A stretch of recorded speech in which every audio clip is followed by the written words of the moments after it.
February 1258. Baghdad is already finished. The fires just haven't reached every street yet.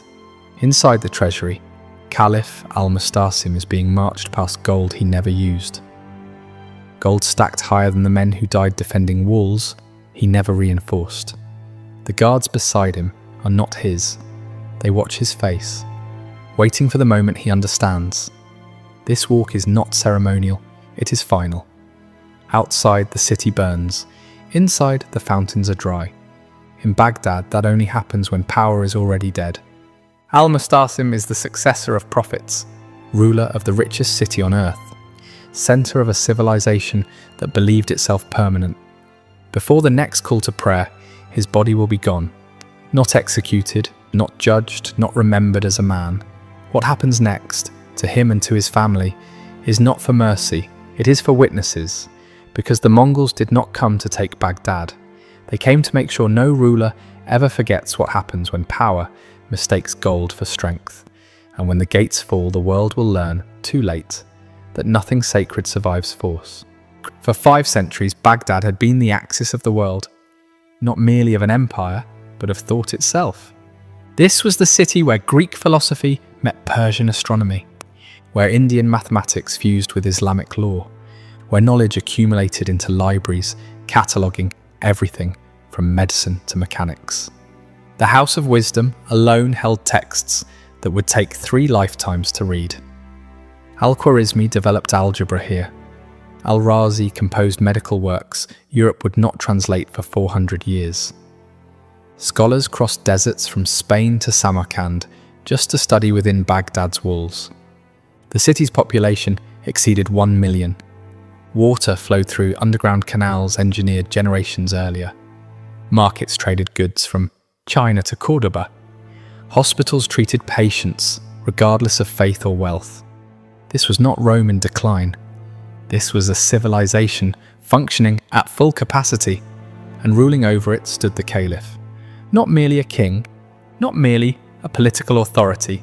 The Caliph was the successor to Muhammad, spiritual leader to millions, a legitimacy stretching back 37 generations. Al-Mustasim inherited that title in 1242. He also inherited something else, a state that had been quietly rotting for 2 centuries. The Abbasid Caliphate still commanded religious authority, but its armies were largely mercenary forces. Its governors were semi-independent warlords. Its treasury overflowed, yet little of it was spent on defense.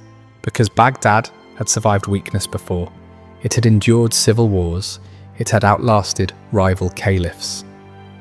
It had watched empires rise and collapse around it, while its scholars kept writing and its markets kept trading. So when reports arrived from the east, Baghdad noticed and waited. Horsemen had erased the Khwarezmian Empire. Horsemen had emptied Persian cities. Horsemen who did not stop for rivers, mountains, or negotiated borders. Baghdad took note and then did nothing. Because the Mongols were not an army, they were a mechanism, a system refined over 50 years of continuous warfare across frozen steppe, desert, and mountain. When Genghis Khan died in 1227, he left behind more than territory. He left behind doctrine, a method that turned conquest into repeatable process. And one of his grandsons, Hulagu Khan, was assigned to carry it west. In 1253, the Mongol Kurultai gave him a clear directive: secure submission from every state between Mongolia and the Mediterranean. Not defeat submission, because the Mongol Empire was not built on occupation. It was built on compliance. Cities that submitted early retained autonomy. Their rulers remained in power. Their people lived. They paid tribute. They acknowledged Mongol supremacy. Cities that refused stopped existing. Every target received the same sequence. Messengers arrived. Written terms were presented. Submit immediately. Send tribute. Provide hostages, usually sons of rulers. Accept Mongol authority. Compliance meant survival. Walls remained standing. Markets stayed open. Populations lived. Refusal triggered nothing at first. No threats, no ultimatums, only silence. Weeks passed. sometimes months. Life inside the city continued. Defenders began to assume the Mongols had moved on. Then the horizon filled with horsemen, not scattered, not chaotic. Formations moved with precision. Siege engines arrived on wagons. The army did not attack. It surrounded every gate, every road, every escape route. Then construction began. In full view of the defenders, siege engines were assembled. Trebuchets, capable of hurling stones, weighing hundreds of pounds. Engineers from China and Persia worked alongside Mongol soldiers. The defenders watched machines being built, specifically to dismantle their walls. A second embassy arrived. The terms were repeated, word for word. This was the final chance. Most cities surrendered here. If refusal continued, the siege began, not as chaos, as procedure. Walls fell in calculated sections.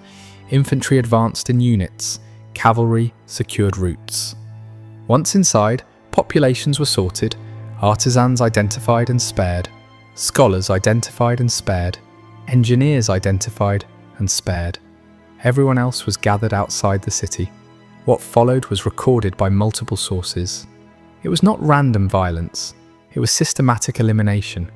Survivors were resettled across Mongol territories. Cities were burned, not as punishment, but as evidence. Because the Mongols did not conquer for land, they conquered for compliance. And every destroyed city became instruction for the next. By 1257, Hulagu had applied this system across Persia. Nishapur refused, eliminated. Merv refused, depopulated. Herat refused, reduced to ruins. Refusal carried consequences that echoed for generations. And now, Hulagu turned toward the greatest city between Persia and Egypt, Baghdad. In September 1257, Mongol envoys arrived. 3 riders, 1 letter. You know what befell the cities of Persia. You know the price of refusal. Present yourself at our camp. Submit to the authority of the great Khan. Dismantle your fortifications. Send your sons as hostages. Do this, and your city will be spared. Refuse, and you will learn what the others learned. The letter reached the Caliph's court on a Thursday. By Friday, the arguments had begun.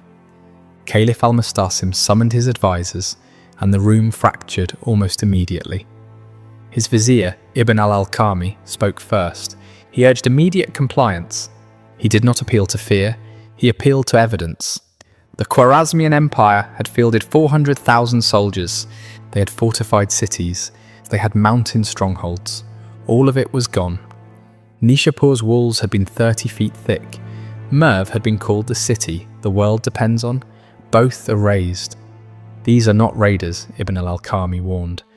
This is a military system refined over 50 years of continuous warfare. We cannot defeat them. We can only survive them. His recommendation was clear. Immediate submission, full payment of tribute, open Baghdad's gates before a siege could begin. The head of Baghdad's army rejected the proposal. The Mongols, he argued, were steppe cavalry. They dominated open terrain.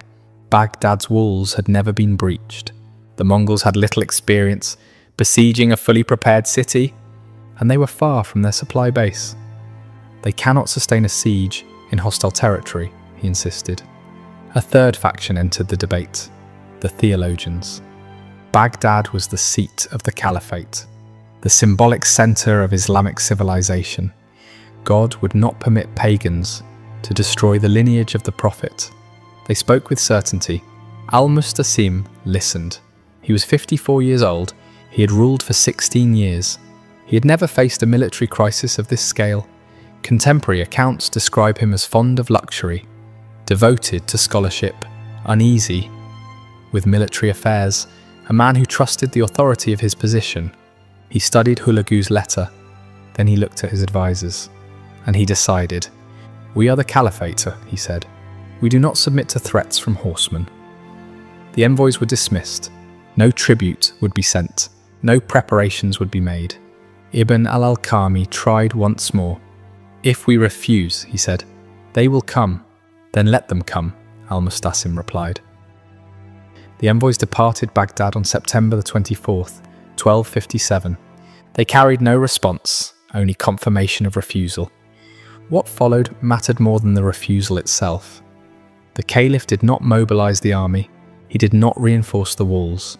He did not open the treasury to fund defences. Instead, life at court continued as usual, as though the threat might dissolve through neglect. Meanwhile, 300 miles to the east, Hulagu's army began to move. November 11th, 1257. Mongol advance forces appeared 30 miles east of Baghdad. Scouts reported back. Cavalry units, perhaps 5,000 horsemen, no siege engines visible. Baghdad's military commander saw opportunity. If the Mongol detachment was small and isolated, it could be destroyed in open terrain. A decisive victory would restore confidence and discourage further advance. He recommended immediate action. The Caliph agreed. On November 13th, Baghdad's field army marched east. 20,000 men, 12,000 cavalry, 8,000 infantry. The largest force the Caliphate had assembled in decades. They carried provisions for 3 days. The plan was straightforward.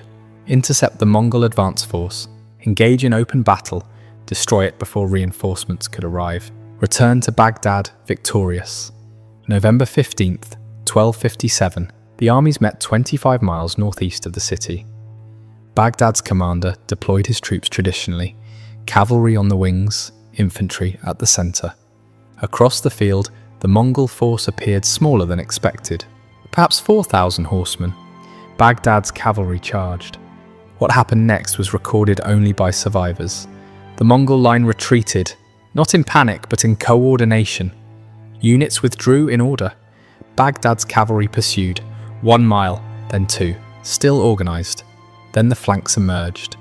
Mongol cavalry, hidden in northern and southern gullies, surged forward simultaneously. Baghdad's cavalry found itself surrounded, not by 4,000 horsemen, but by 15,000. Mongol cavalry archers fired at full gallop, composite bows punching through armour at 200 yards. Baghdad's formations collapsed. From their position, the infantry watched the cavalry wings vanish into the Mongol mass. They began retreating